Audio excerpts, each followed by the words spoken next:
Hello, beautiful people out there in the world. Let's not teach our children to function in life and to exist in life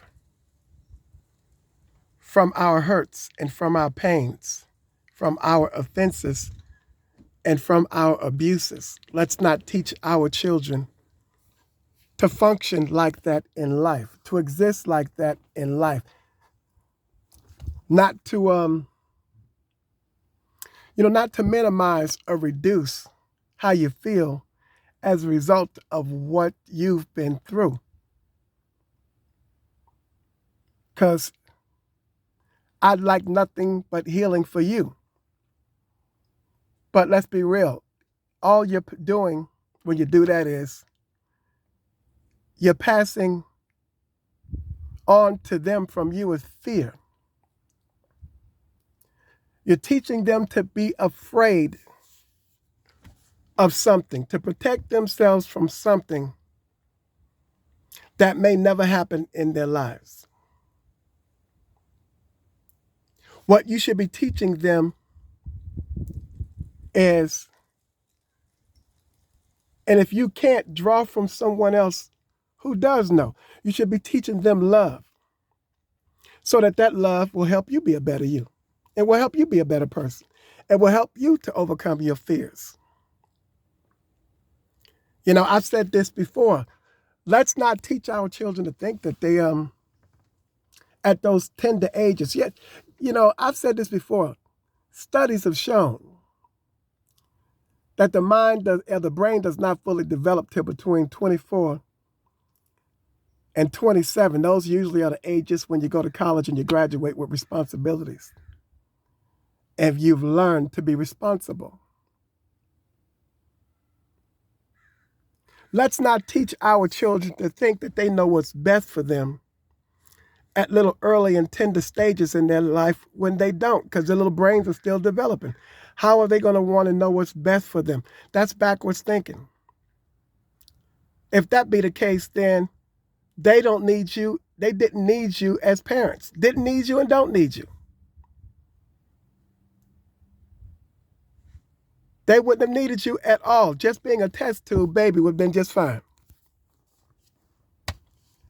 You see, and then they can make all the mistakes they want and be just as unstable as anybody could be in life without no leadership and no guidance.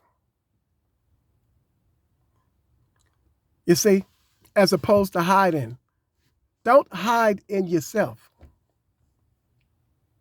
Don't hide in yourself as a result of fear and pain. Beauty is not in you what you see. Beauty is inside of you, what exists, that reflects and shines out of you in what you ultimately see.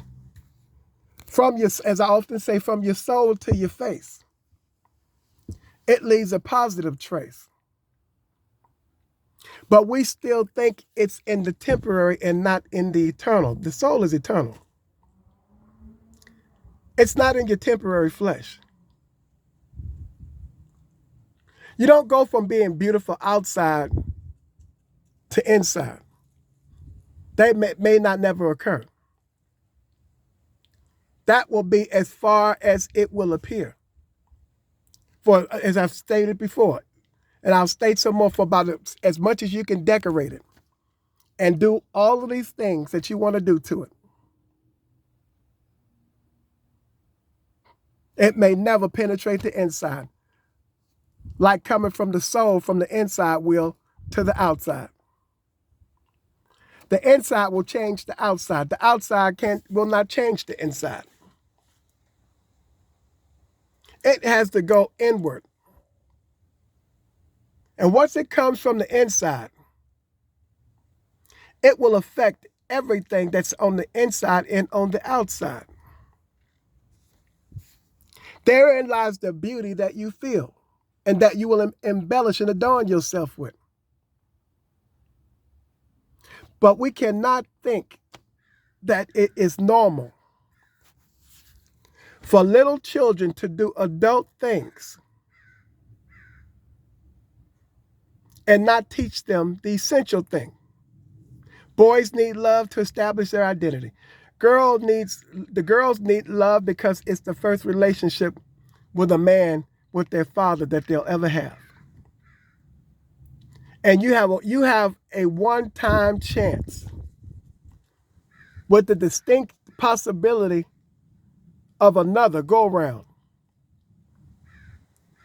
at doing so. But you have a one-time chance to love them from those tender, youthful, childhood, adolescent to adult states. Well, it will state your case and it will establish their identity. Because if you don't, with the girls, you don't give them the love that they need from a child on up, they're going to grow up unstable and stagnated, and the lack of love and the need of it, they will be in a drought. They will be in a drought and in a doubt. And it will leave clout for any man in the male figure. Because they will be longing for they will be thirsty for that love that they didn't get from their father. That they will look for in all men and men everywhere. Or in a relationship with an elder man because they didn't get it in their father. In a relationship with a no good man or a younger man because in some thwarted and confused way, he made them feel welcome, accepted, and wanted. Something that chances are, no, something that he didn't get as well. And he will impose it on them in the form of abuse and misuse. And they will accept that as a normalcy of life. They will accept it without feeling contrite because they're going to think that that's right. Because their father wasn't there to establish what right means.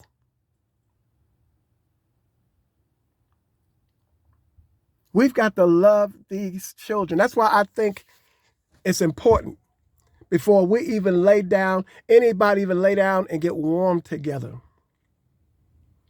that they have some counseling from some aged people on up, 60 on up, who've been around, who's raised 3, 4, 5, 10, 20, 30 kids, who loved them all equally the same and did not give any of them away, to adoption.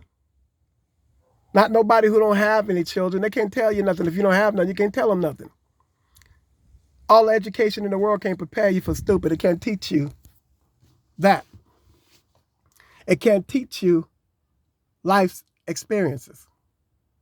Life's experiences are there to have, but that cannot teach you that.